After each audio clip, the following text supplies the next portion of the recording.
This summer, history is being made by a group of Concordia University students. The Space Concordia team from the Gina Cody School of Engineering is preparing to launch Star Sailor, a rocket that could become the first university-built liquid fuel rocket to reach space and the first Canadian rocket launch in over 25 years.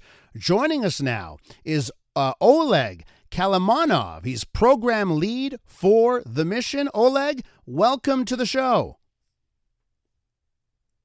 Hi, yes, thank you for having me. And I'll just let everyone know, Oleg, that you are joining us, I think, from the middle of the forest, and that's why we're dealing with a connection here. There may be a slight delay, but it's because we're using the magic of technology to put you on the air this morning. Why don't you tell us, Oleg, where you are right now, the progress here on the rocket launch?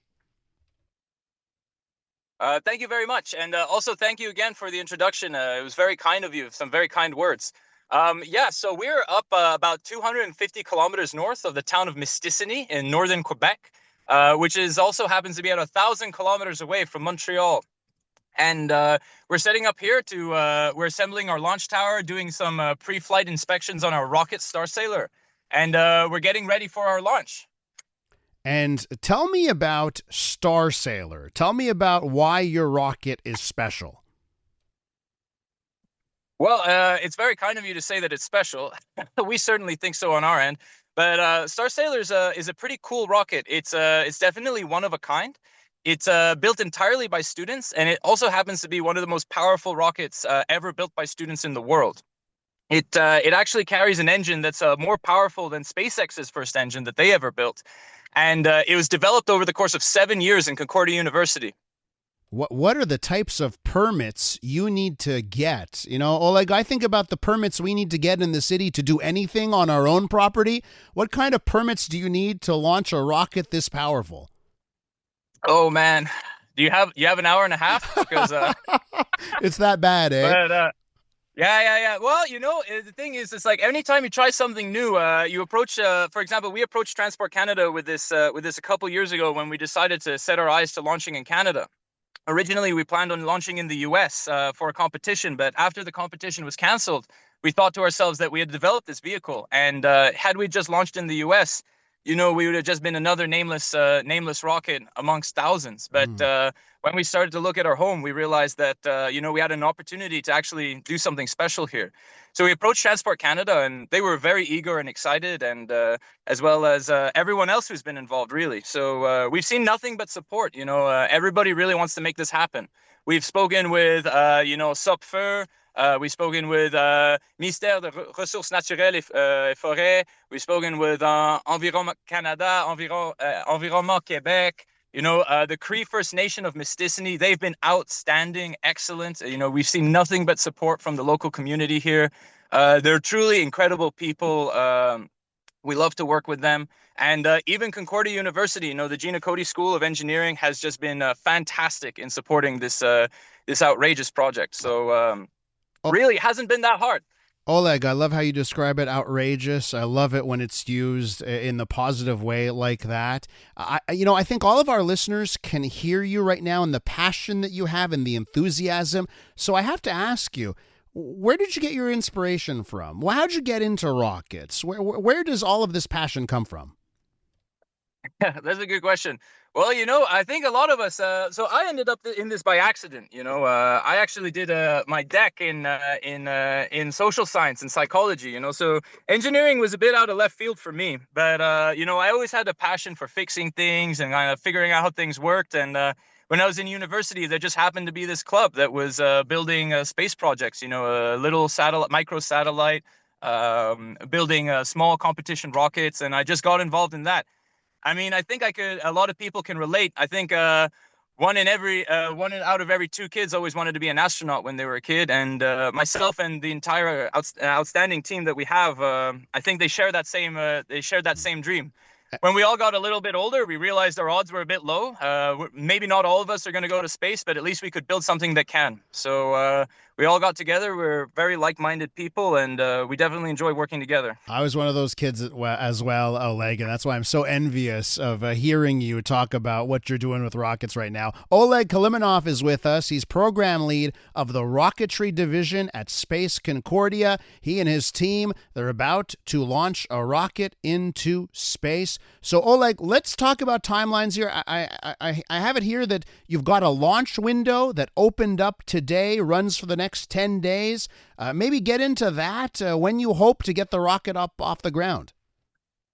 Yes, sir. That's an excellent question. So, yeah, so our launch window opened today, due to a lot of things. The reason they call it a launch window is rockets are fun things. There's about 1,000 things that have to go right, and only one to go wrong for things to end up not as expected, not as desired. And that's another reason why we're up here so far north. So we understand this is an experimental launch vehicle. Anything can happen, and the thing is, you got to prepare for it, right? So we've set up a base camp here about a couple weeks ago.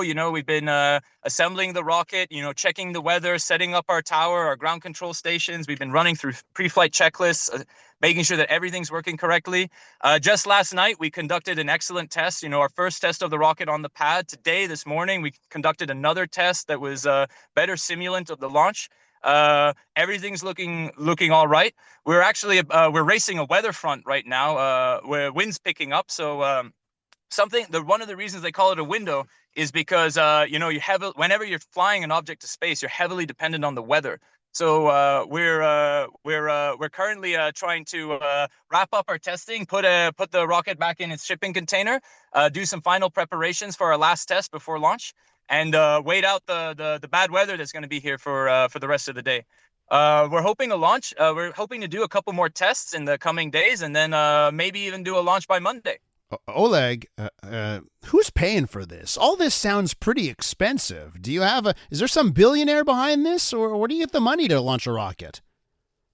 Well, I don't know how many. I don't know the net worth of the amazing people who have been supporting us over the years. But for the first like 4 or 5 years, this has entirely been driven on a shoestring budget. Developing the engine, developing the designs and the infrastructure.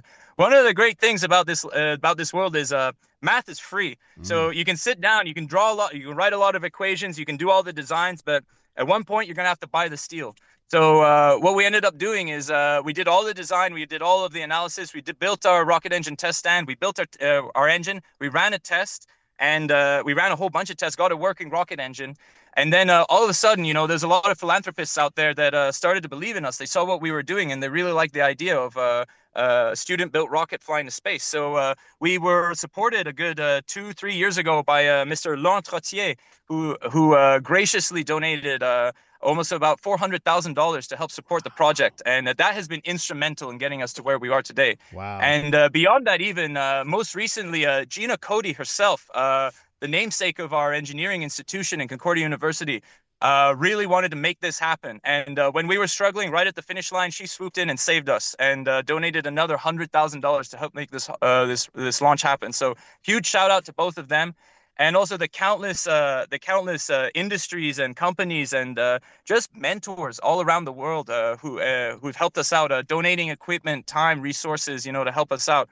So it's really been quite fantastic. We say this rocket is a Concordia University rocket, but it's truly a patchwork of everyone around the world who's been helping us out. Wow. Hey, this is a question that I probably should have asked earlier, and the listeners asking this one as they hear us talk. How big is the rocket? Oh, that's a good question. So the rocket stands about, I believe, 42 feet tall once fully assembled. For our metric fans out there, it's about 12, 13 meters. And so that's about the size. It goes to about, I'll maybe throw in a couple other details there if you guys want to hear this out. The rocket is designed for an altitude of about 125 kilometers, which is about 25 kilometers past the internationally agreed upon definition of space. It's not like there's a dotted line where immediately you start floating around and the air disappears. It's more of a gradual thing, but people like the number 100. It sounds pretty good. So I think that's what they settled on. Oleg, listen, I have to leave it there. I want you to come back in studio one of these days, okay? When hopefully to talk about a successful mission, okay? Absolutely. And if I could just take one moment here to thank the team, give a huge shout out to the students. They've been incredible, especially our team captain, Monsieur Henri Massicotte. This guy's been amazing. He's been holding the fort together, driving the team forward, and doing some outstanding work. And the rest of the team as well. They're incredible people, and I just want to make sure that that's out there. Absolutely great and very gracious of you. Oleg, great talking to you. Weather the storm and then a successful launch hopefully on Monday. Take care. Thank you. Oleg Khalimonov is program lead of the Rocketry Division over at Space Concordia. Boy, it sounds like a lot of fun, especially for someone that's always dreamt of going to space.